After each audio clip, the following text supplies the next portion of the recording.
Nathan Cole was a killer. He did not like to think of himself that way, but it was the truth. For 15 years, he had worked for the Coalition of United Worlds. They gave him names. They gave him locations. He made people disappear. He had killed 17 targets across 9 star systems. Politicians who asked too many questions. Scientists who knew too much. Rebel leaders who threatened the peace. Nathan did his job well because he believed in something bigger than himself. He believed the Coalition kept humanity safe. So when Admiral Patricia Dunn called him to the orbital station above New Geneva, he expected another mission. Another name. Another quiet death in some dark corner of the galaxy. He was not ready for what she showed him. The Admiral was a hard woman with gray hair and cold eyes. She had sent Nathan on his first mission 20 years ago, back when he was young and full of ideas about honor. Now she sat across from him in a small briefing room, her face lit by the blue glow of holographic screens. "I have a special job for you," she said. "The most important one you will ever take." Nathan said nothing. He had learned long ago that silence was better than questions. Admiral Dunn pressed a button on the table. A holographic image appeared between them. It showed a figure standing in front of burning ships. The figure was shaped like a woman, but darkness covered her like a cloak. No face, no features, just shadow and fire. "We call her the Void Empress," the Admiral said. "She has been active for 5 years. In that time, she has destroyed 14 colony ships, 3 military fleets. She collapsed the entire economy of the Andrus sector by attacking their trade routes." Nathan studied the image. He had heard stories about the Void Empress. Everyone had. Spacers whispered her name like a curse. Parents told their children she would come for them if they misbehaved. The survivors describe her as something beyond human, Admiral Dunn continued. "She walks through walls. She stops hearts with a thought. She tears ships apart without touching them." "And you want me to kill her," Nathan said. "I want you to end her." The Admiral slid a datapad across the table. Nathan picked it up and looked at the information on the screen. Coordinates for a dead moon in a place called the Kepler Reach. Far from Coalition space. Far from anywhere. "We believe this is her base," Admiral Dunn said. "You will go there alone. You will find her. You will confirm her identity. And then you will put a bullet in her head." Nathan looked up from the datapad. "Why me? If she is as dangerous as you say, why not send a fleet?" "We tried that. 3 times. She destroyed every ship we sent." The Admiral leaned forward. "But you are different, Commander Cole. You are quiet. You are patient. You are the best killer humanity has ever produced. If anyone can get close enough to end her, it is you." Nathan thought about the stories he had heard. Ships torn in half. Crews found dead with no wounds on their bodies. A woman made of darkness and death. "I will leave tonight," he said. His ship was called the Quiet Knife. It was small and fast and hard to see on sensors. Nathan had flown it for 10 years. It felt like home to him, more than any planet or station ever had. The journey to the Kepler Reach took 3 weeks. 3 weeks of empty space and silence. Nathan used the time to read everything the Coalition had gathered about the Void Empress. The reports were full of fear. Survivors talked about a presence that invaded their minds before their ships died. They described a voice that whispered terrible things. Some said she was not human at all, but an alien wearing a human shape. Others believed she was a weapon that had escaped from a secret military program that no one knew why she killed. No one knew what she wanted. She appeared, she destroyed, and then she vanished back into the dark. Nathan read the reports again and again. He memorized the patterns of her attacks. He studied the few images that existed, looking for weaknesses. By the time the Kepler reach appeared on his sensors, he felt like he knew her. The dead moon was a small ball of gray rock circling a dying red star. No life signs. No energy readings. No reason for anyone to come here. That was what made it perfect. Nathan landed his ship in a crater on the dark side of the moon. He sealed his suit, checked his weapons, and stepped out onto the surface. The gravity was weak. Each step sent him floating for a moment before he touched down again. He searched for 4 hours before he found the entrance. A crack in a cliff face, barely wide enough for a man to squeeze through. Nathan turned on his helmet light and went inside. The crack led to tunnels. Long tunnels carved with perfect straight lines into the rock. Someone had spent years making this place. Someone with tools and technology that Nathan did not recognize. He expected guards. He expected traps. He expected the Void Empress to reach into his mind and stop his heart before he got anywhere near her. None of that happened. The tunnels were empty, silent. Nathan moved through them like a ghost. His rifle ready, his senses sharp. The deeper he went, the more wrong it all felt. Why would someone so powerful leave her home unguarded? After 2 hours of walking, the tunnel opened into something impossible. Nathan stood at the edge of a cavern so large he could not see the other side. Artificial suns hung from the ceiling, filling the space with warm light. Below him, spread across the cavern floor, was a garden. Trees grew in neat rows. Flowers bloomed in colors he had never seen. A stream wound through the plants and fed into a pond at the center of the garden. Fish with glowing scales swam in circles beneath the clear water. It was beautiful. It was peaceful. It was the last thing Nathan expected to find in the lair of a monster. And sitting beside the pond, her back to him, was a woman. She was small. Her dark hair hung past her shoulders. She wore simple clothes and her feet were bare. She sat with her legs crossed, throwing food to the fish. Nathan raised his rifle. His finger found the trigger. 15 years of training told him to shoot. To end the threat. To complete the mission. The woman spoke without turning around. Her voice was soft and tired. You can shoot if you want to. It will not change anything. Nathan did not shoot. He did not know why. Something in her voice made him hesitate. Something human. Something broken. Turn around, he said. She did. And when Nathan saw her face, when he saw the tears running down her cheeks and the dark circles under her eyes, something inside him shifted. She was not a monster. She was a woman. A tired, sad, broken woman who looked like she had not slept in years. My name is Grace, she said. I know why you are here. I know what they told you about me. And I need you to understand something important. She stood up slowly. Nathan kept his rifle aimed at her heart. Everything they told you is true, Grace said. Every ship. Every death. Every terrible thing. I did it all. I did it all. And I need you to know why before you kill me. Nathan did not lower his rifle. He had been fooled before by targets who seemed harmless. A soft voice and a sad face meant nothing. Some of the most dangerous people he had killed looked like they could not hurt a fly.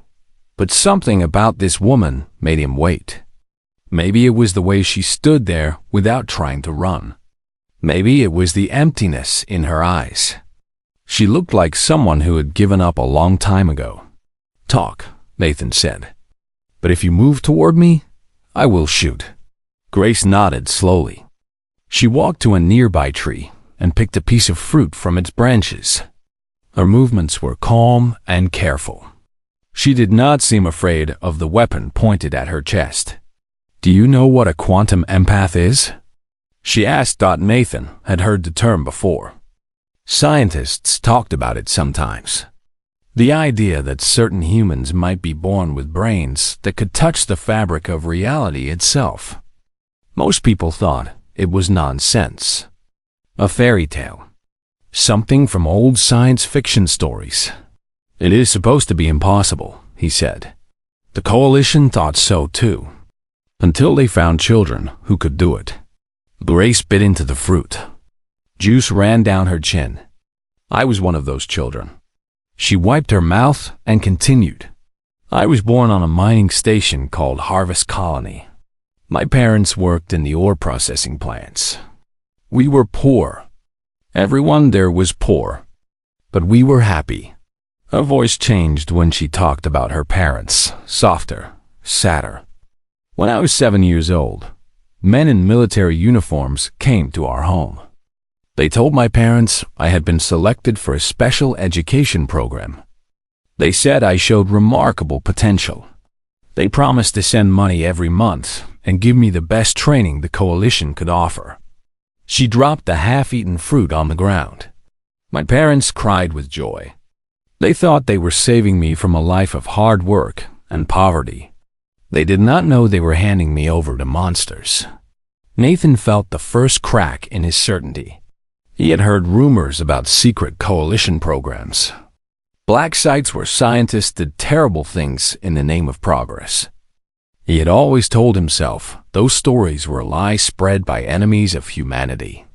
The program was called Project Resonance, Grace said. There were 53 of us, children between 5 and 12 years old. All of us carried the same genetic marker. All of us could do things that normal humans could not do. She began to walk slowly through the garden. Nathan followed her with his rifle, but he did not stop her. They told us we were special. They said we would become heroes. They said we would protect humanity from its enemies. Our laugh was bitter and cold. What they actually did was cut open our heads and fill us with machines. Grace touched the back of her skull. Neural implants. Dozens of them.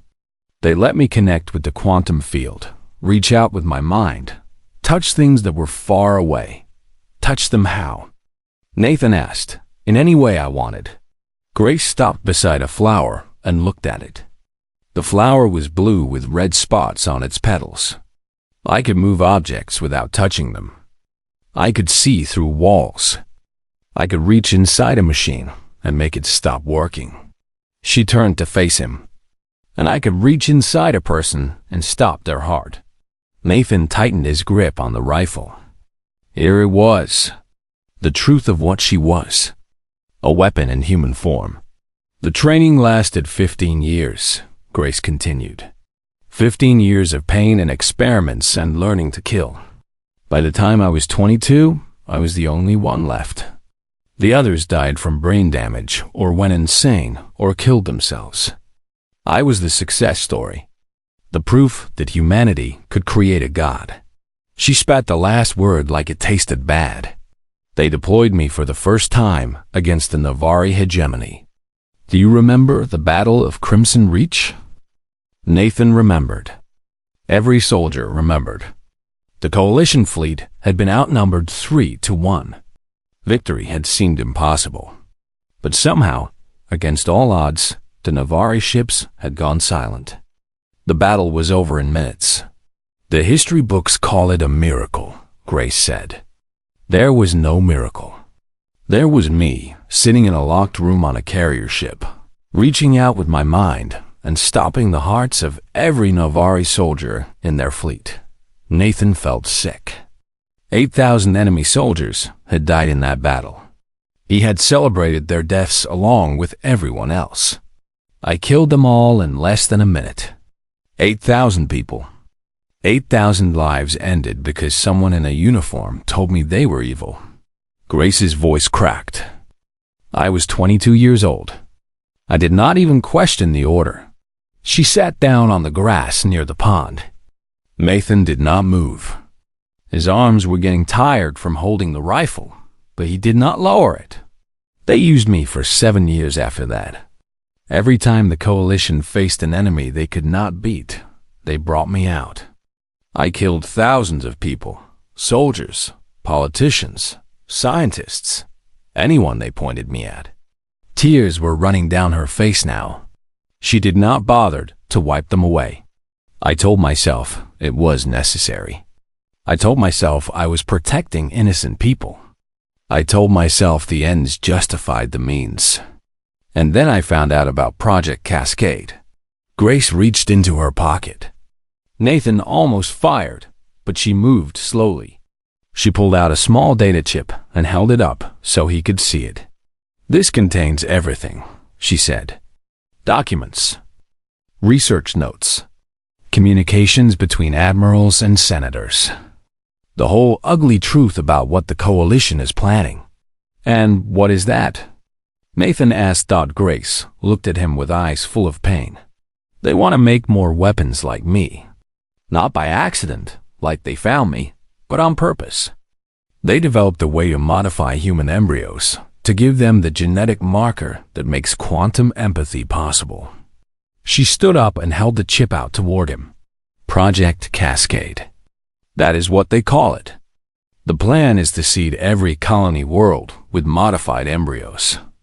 Within 2 generations, they will have an army of people like me. Millions of weapons spread across the galaxy, all under coalition control." Nathan did not take the chip. His mind was racing, trying to process what she was telling him. "The ships I destroyed were not random targets," Grace said. "Every colony ship I tore apart was carrying hundreds of thousands of modified embryos. Every military fleet I killed was protecting shipments of the technology needed for the program." Her voice grew stronger, harder. "I did not become the terror of galaxies because I wanted to kill. I became a monster because it was the only way to stop them from creating more monsters like me." She stepped closer to Nathan. He kept the rifle aimed at her heart, but his finger was no longer tight on the trigger. "You can kill me now," Grace said. "You can complete your mission and go home a hero. But first, look at what is on this chip. See the truth for yourself, and then decide what kind of man you want to be." She pressed the chip into his hand. Her fingers were warm against his cold ones. Nathan looked at the small piece of plastic and metal. It weighed almost nothing, but somehow it felt heavier than anything he had ever held.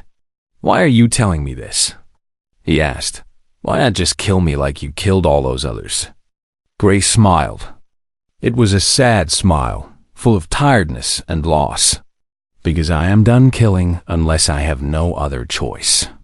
Because I hoped that maybe, if I showed you the truth, you might choose to help me instead of destroy me." She stepped back and spread her arms wide, leaving herself open. "Or maybe I just wanted someone to know the real story before I died. Either way, the choice is yours now, Commander Cole." Nathan looked at the chip in his hand. He looked at the woman standing before him. He thought about everything he had believed and everything he had done. And for the first time in 15 years, he did not know what to do. Nathan sat alone in the garden while Grace slept in her small home carved into the cavern wall. He held the data chip in his hands and stared at it for a long time before he finally plugged it into his wrist computer. The security on the files was strong. It took him most of the night to break through. But Nathan was patient. He had always been patient. That was what made him good at his job. When he finally got inside, he wished he had not. The files were real. He could tell from the format and the codes used to encrypt them. These were official coalition documents, the kind that only top military officers could access. And what they contained made Nathan want to throw up. Project Cascade was not a rumor. It was not paranoid fantasy. It was a detailed plan with budgets and schedules and lists of people involved. Nathan recognized names. Admirals he had served under. Senators who had given speeches about freedom and justice. Scientists he had protected on other missions. All of them were part of this. The plan was simple in its horror. Modified embryos would be placed on colony ships heading to new worlds. The children born from these embryos would grow up thinking they were normal. They would not know about the machines hidden in their brains, waiting to be activated. And when the coalition needed them, A signal would wake up those machines and turn millions of ordinary people into weapons. An army of killers who did not even know they were killers until it was too late. Nathan found his own name in the files. Commander Nathan Cole, Retrieval Asset, Clearance Level 7. His mission was not just to kill the Void Empress. It was to bring back her neural implants so the scientists could study them. They wanted to make the next generation of weapons even stronger. He had been sent to murder a woman and deliver her brain to people who wanted to create more monsters. Nathan closed the files. He sat in the artificial sunlight of the underground garden and felt something inside him break. Everything he had believed about the Coalition, about his work, about himself, was a lie. When Grace came out of her home the next morning, she found him still sitting in the same spot. She walked over and sat down beside him, leaving a careful distance between them. "You read the files," she said. "Yes, and now you understand." Nathan to look at her. In the soft light of the garden, she did not look like a monster. She looked tired and sad and very alone. "Why did you let me come here?" he asked. "You knew I was coming. You could have stopped me before I even reached this moon." Grace was quiet for a moment. She picked up a small stone and turned it over in her fingers. "Because I'm tired," she finally said. "I have been fighting alone for 5 years. I have killed thousands of people to protect millions more. And every night when I close my eyes, I hear them screaming." She threw the stone into the pond. It made a small splash that sent ripples across the water. "I thought maybe if you killed me, it would be over. The Coalition would stop looking. They would think they had won. And maybe someday, someone else would find the truth and do a better job than I did." "That is not a plan," Nathan said. "That is giving up." "Yes." Grace did not argue. "I suppose it is." They sat together in silence. The fish swam in their endless circles. The flowers swayed in air that came from machines hidden in the walls. Nathan thought about his life and all the choices that had brought him here. "The Coalition will send others," he said. "When I do not report back, they will think I failed. They will send more people to finish the job. I know. Maybe a whole fleet this time.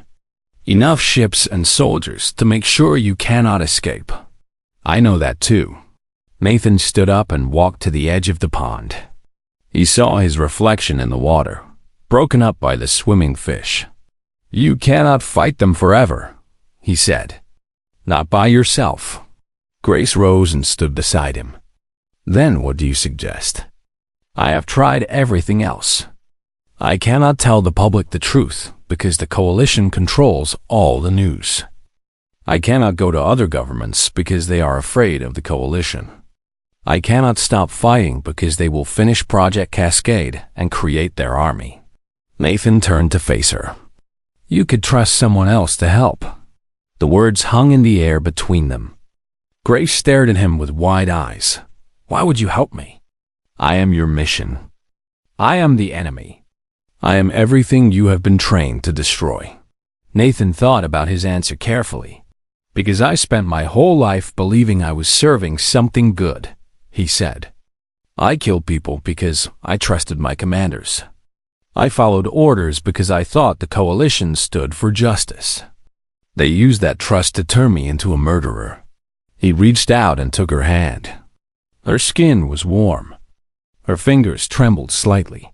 "I cannot undo what I have done. I cannot bring back the people I killed. But I can choose what kind of man I want to be from this moment forward." Grace did not pull away from him. "They will hunt you. They will call you a traitor. They will take away everything you have. I know. They might kill you. I know that too." Nathan squeezed her hand gently. "But some things are worth dying for. Stopping them from creating an army of slaves is worth dying for. Protecting someone who is trying to save millions of lives is worth dying for." Grace's eyes filled with tears. "I do not know if I can trust you. I have been alone for so long. Then let me earn your trust. Tell me what you need." Tell me how I can help." For a long moment, Grace said nothing. She looked at their joined hands, then at his face, searching for signs of lies or tricks. Finally, she nodded. "The evidence on that chip is enough to destroy Project Cascade," she said. "But I have no way to share it with the galaxy. The Coalition controls all the official channels. Anyone I tried to contact would report me before they even looked at the files." Nathan thought about this problem. His mind worked through options, checking each one against what he knew. "I know people," he said slowly. "Independent journalists, resistance groups, governments that hate the Coalition. If we can get the information to enough of them at the same time, the Coalition will not be able to silence them all. That will take time. Time we do not have. Then we make time." Nathan felt something new growing inside him. Not the cold purpose of a killer, but something warmer. Something that felt like hope. "We hide. We plan. We build our case piece by piece until it cannot be ignored." Grace wiped her eyes with the back of her free hand. "And when the Coalition sends their ships? When they come to finish what you started?" Nathan smiled. It was a small smile, but it was real. "Then we make them work for every inch, together." Grace looked at him for a long time. Then she did something Nathan did not expect. She smiled back.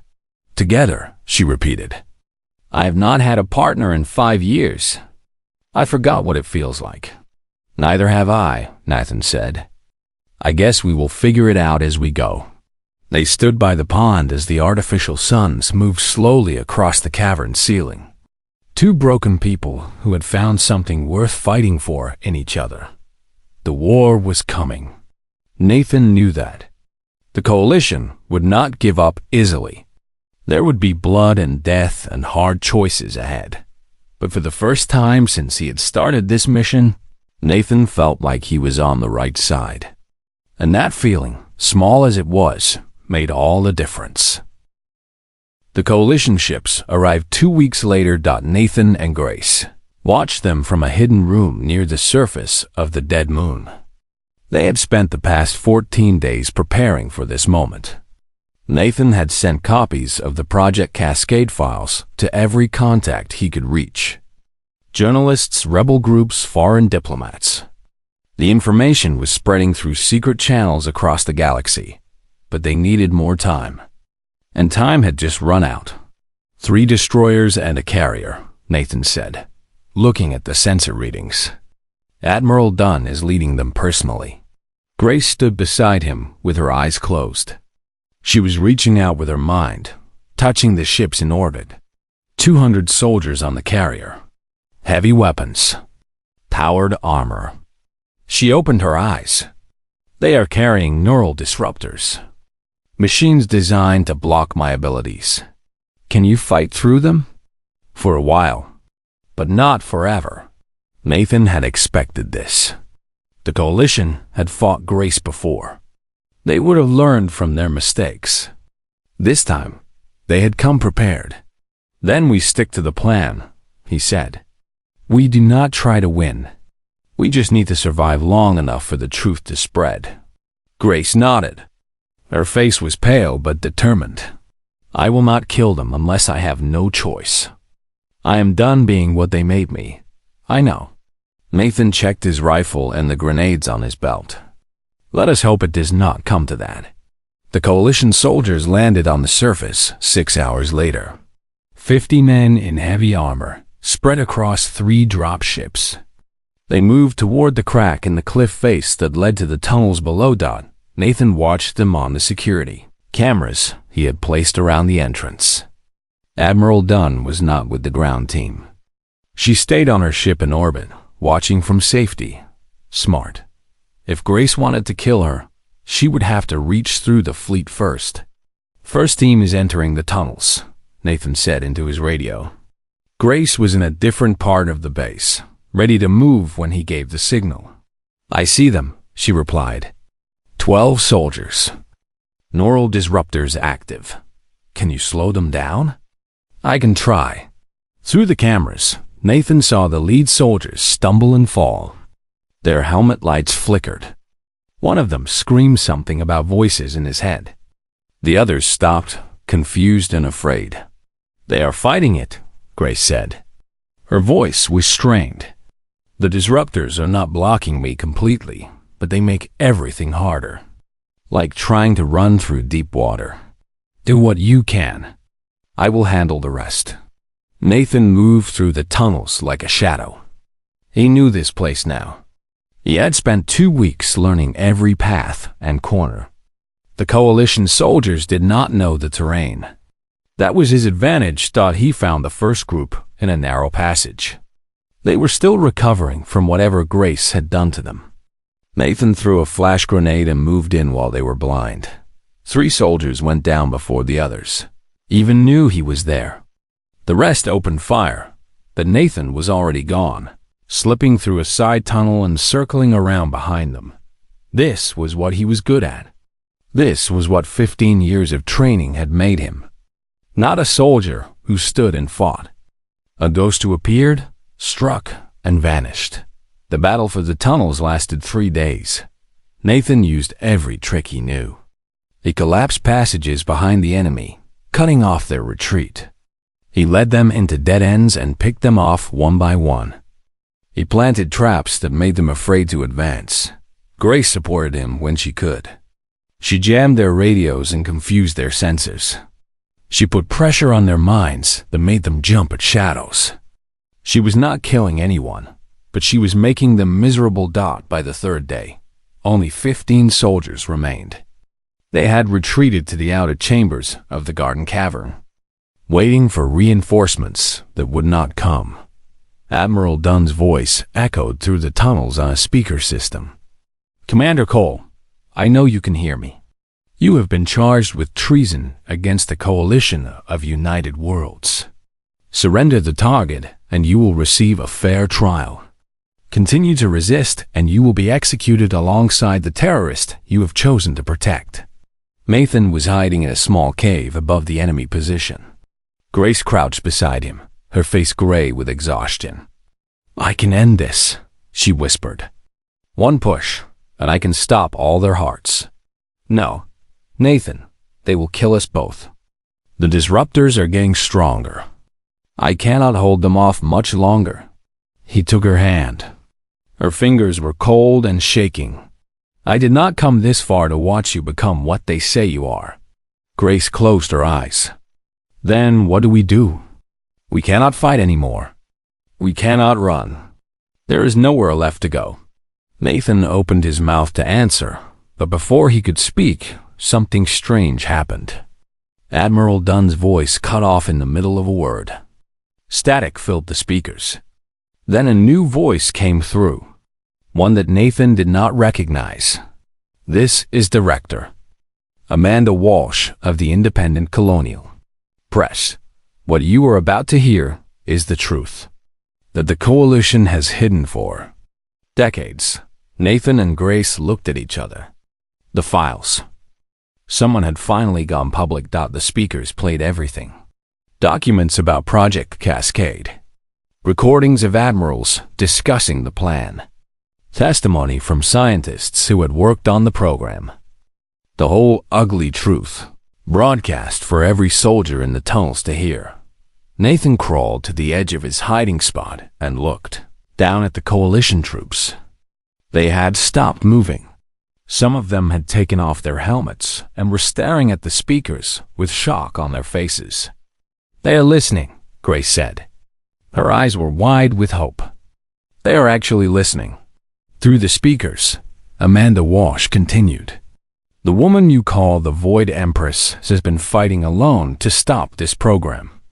She has destroyed ships carrying modified embryos and the technology to create more weapons like her. She is not a terrorist. She is the only person who tried to save you from becoming slaves. One of the soldiers threw down his weapon. Then another. Admiral Dunn's voice broke through, screaming orders. Do not listen to rebel propaganda. Continue the mission. Find the target and eliminate her. No one moved to obey. Nathan climbed down from his hiding spot and walked toward the soldiers with his hands visible. Grace followed behind him, her steps slow and careful. "You heard the truth," Nathan said to the soldiers. "You know what the coalition was planning. You know what they would have done to your children and grandchildren." A young soldier stepped forward. His face was pale and his hands were shaking. "Is it real?" he asked. "All of it? The modified embryos? The neural implants?" "All of it," Grace said. "I can show you the scars where they cut open my head. I can tell you the names of the 52 children who died in that program. I can give you details that no one could fake." The soldier looked at his weapon on the ground. He looked at his teammates. Then he looked up at the speakers that were still playing evidence of coalition crimes. "I did not sign up to create slaves," he said. "I joined the military to protect people." "Then help us protect them," Nathan said. "Help us make sure this never happens to anyone else." The soldier turned to his teammates. Some of them nodded. Others looked uncertain. But no one picked up their weapons. No one moved to complete the mission. Above them, in orbit, Admiral Dunn was screaming into her radio. Nathan could hear her voice, high and desperate, giving orders that no one followed. The truth had won. At least for today. Grace reached out and took Nathan's hand. Her fingers were not cold anymore. "We did it," she whispered. "Not yet," Nathan said. "But we made a good start." They stood together in the garden cavern, surrounded by soldiers who had chosen to stop fighting. Above them, the artificial suns continued to shine. And somewhere out in the galaxy, the truth about Project Cascade was spreading faster than anyone could stop it. The war was not over. But for the first time, they had a chance to win. The fall of the coalition took 6 months. After the truth about Project Cascade became public, everything changed. People on 100 worlds took to the streets. They demanded answers. They demanded justice. Politicians who had supported the program tried to lie their way out, but there was too much evidence. Too many witnesses.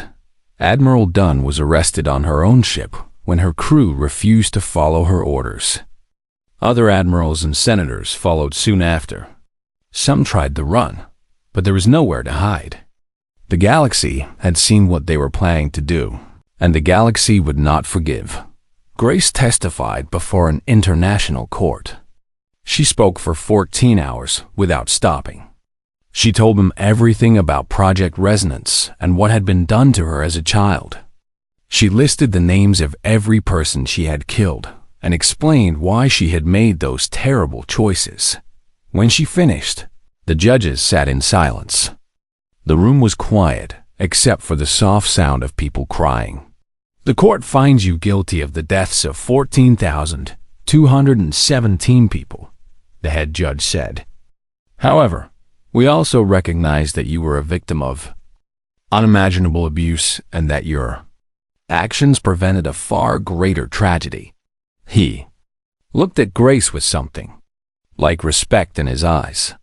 "We offer you a full pardon in exchange for your cooperation in dismantling the remaining elements of Project Cascade." Grace shook her head. "I cannot accept a pardon," she said. "I am not innocent. I made choices, even if I was pushed into making them. Those people I killed had families who loved them. They deserve to know that someone is taking responsibility." The court erupted in shocked whispers. Nathan, sitting in the front row, felt his heart break a little at her words. She was still punishing herself for things that were not her fault, but he also understood. This was who Grace was. She would not run from what she had done, even if the world was willing to forgive her. The judges talked among themselves for a long time.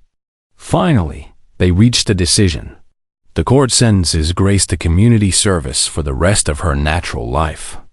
She will use her abilities to help locate survivors of coalition black programs and to prevent the development of similar weapons in the future. Grace accepted the sentence with a small nod. It was not freedom, but it was not prison either. It was a chance to spend her life doing good instead of harm. Nathan's trial came next.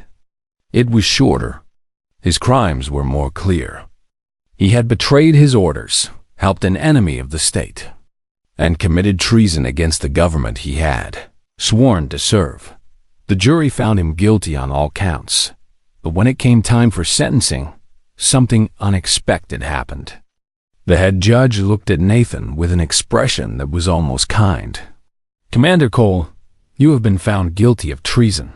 However, this court recognizes that your actions exposed one of the greatest abuses of power in human history. Without your help, the truth about Project Cascade might never have come to light." The judge paused. "We sentence you to time served. You are free to go."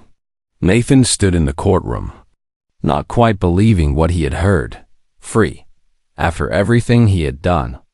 After all the years of killing, he was free. He walked out of the courthouse into bright sunlight. The sky was blue and the air smelled like flowers from a nearby garden.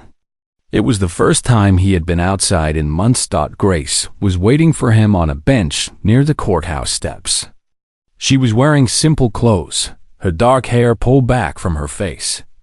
She looked different somehow, lighter, like a weight had been lifted from her shoulders. "They let you go," she said. "They did." Nathan sat down beside her. "I still do not understand why. Because you did the right thing. People remember that, even when the right thing is hard." They sat together and watched people walk past on the street. Normal people living normal lives. Parents with children. Workers heading home. Young couples holding hands. This was what they had been fighting for. This ordinary, beautiful, everyday life that most people took for granted. What happens now? Nathan asked. Grace smiled. It was a real smile, the kind that reached her eyes. "I have been thinking about that. The court wants me to help find survivors of other black programs. There are more of them out there, you know. More children who were taken and turned into weapons. More people who need someone to help them." That sounds like a lot of work. It is. It is. Years of work, probably. I will be traveling to places I have never seen. Meeting people who have been through terrible things. She turned to look at him. "I was hoping you might come with me."